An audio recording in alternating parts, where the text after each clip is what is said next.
What's up, guys? This is Pink Across. Today, I'm going to be talking about the top 5 team building mistakes that I see people make when building top level teams. I will be using a lot of play style terminology in this video, so if you're not familiar with play styles and you're not sure what I mean when I say hyper offense or balance or bulky balance, I have a video on what the common play styles are that'll be linked in the description.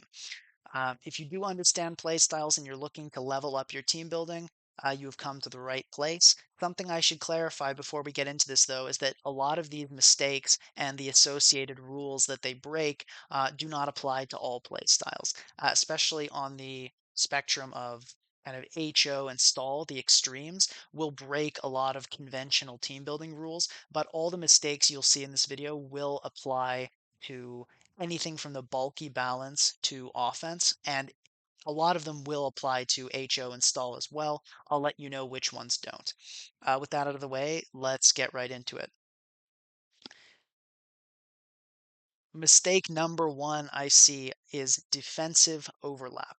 So, offensive overlap is a good idea. That could be something like running a Gambit alongside a Crawdaunt. So Crawdaunt does things like knock off Rocky Helmet users and do a lot of damage to Zapdos and Corviknight so Gambit can clean up.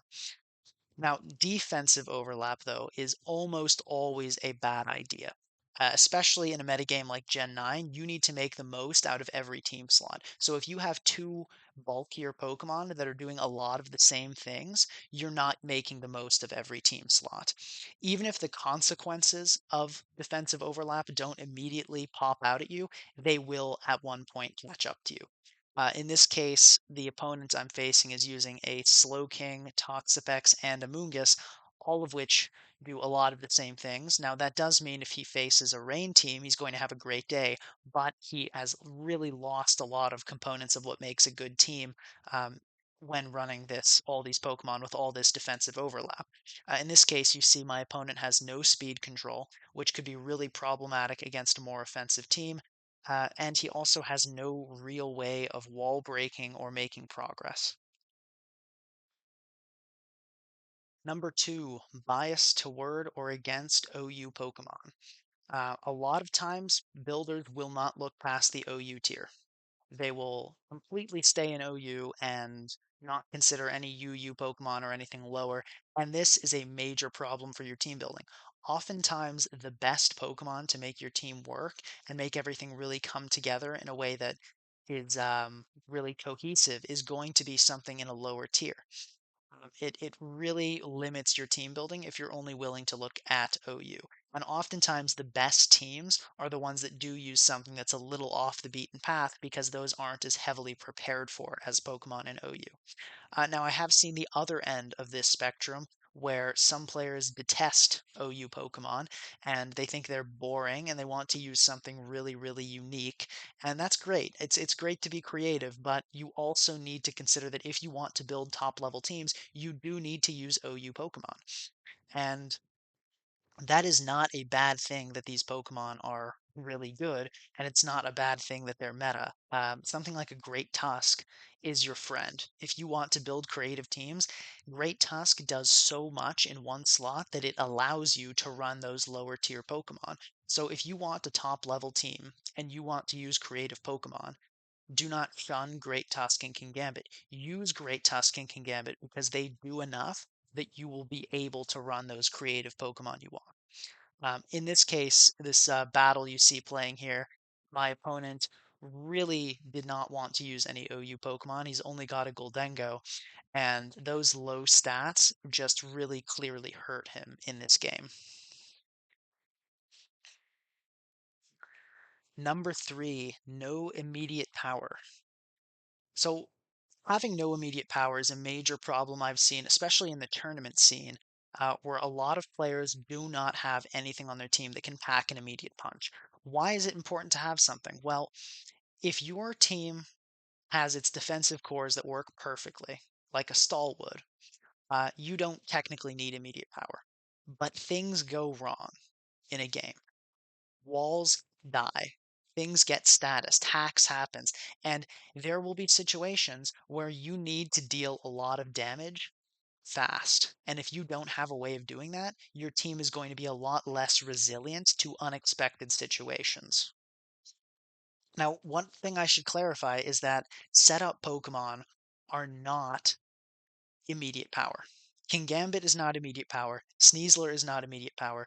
You need something like a Hoopa that's strong without a choiced item, or some kind of choiced user that can pack a punch right away.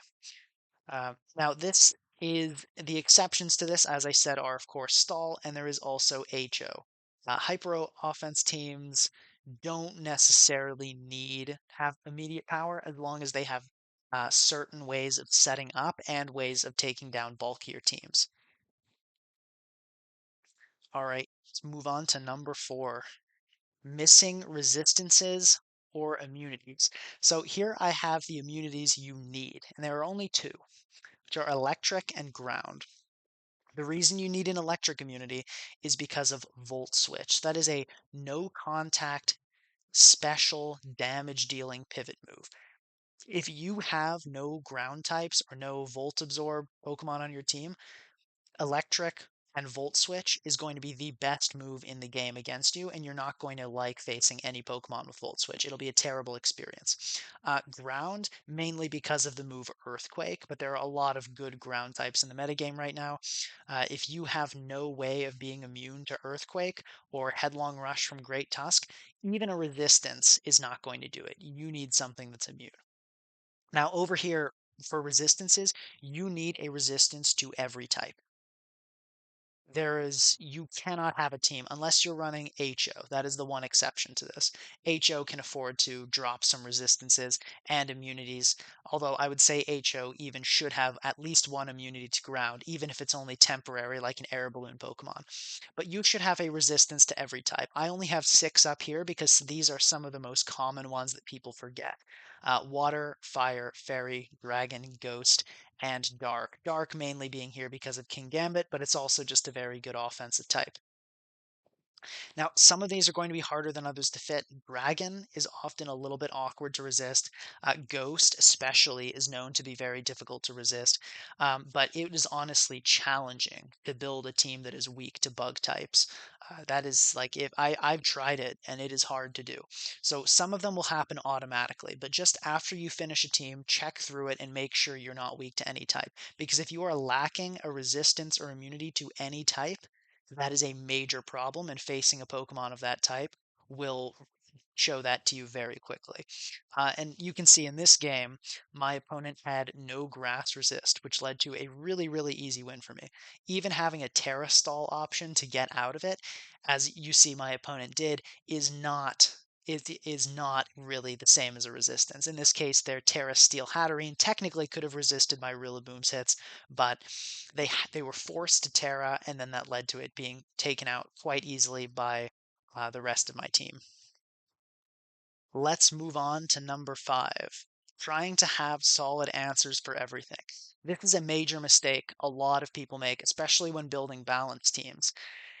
They try to have a really, really good response to everything in the tier. And especially with Terra Stall being an option, that is not possible. You will have scary matchups. You should have scary matchups. You should have Pokemon that are threatening to your team. If there is nothing that's threatening to your team, then you've found it. You've solved the metagame.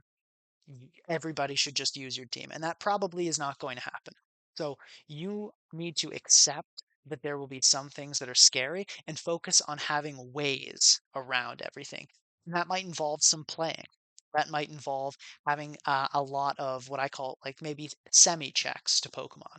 Maybe you don't, your Kingambit answer doesn't need to be a speedy Iron Defense Corviknight. Maybe it can be a combination of an offensive Great Tusk set and a Wisp Cinderace and a maybe a substitute Pokemon. None of those are going to switch in every time and completely ruin the Kingambit, but together they can work. So don't focus on having really ironclad answers to everything, or you'll end up with a bad stall team. Is basically you'll try to build balance, you'll attempt to cover everything, and you'll end up with a team that can't make progress and is just a bad stall team. And that's really what my opponent has here. You see, they really tried to build this to cover everything, But and it does in a way because immediately my team has no way of breaking. But as the game goes on, I have ways of making progress using Stealth Rock, Knock Off, Future Sight, and my opponent doesn't because they gave up making progress in an attempt to not lose quickly to anything. And that ended up being their downfall. Something I should note is that a lot of these errors lead to one another. Like if you have a lot of defensive overlap on your team, you probably don't have immediate power.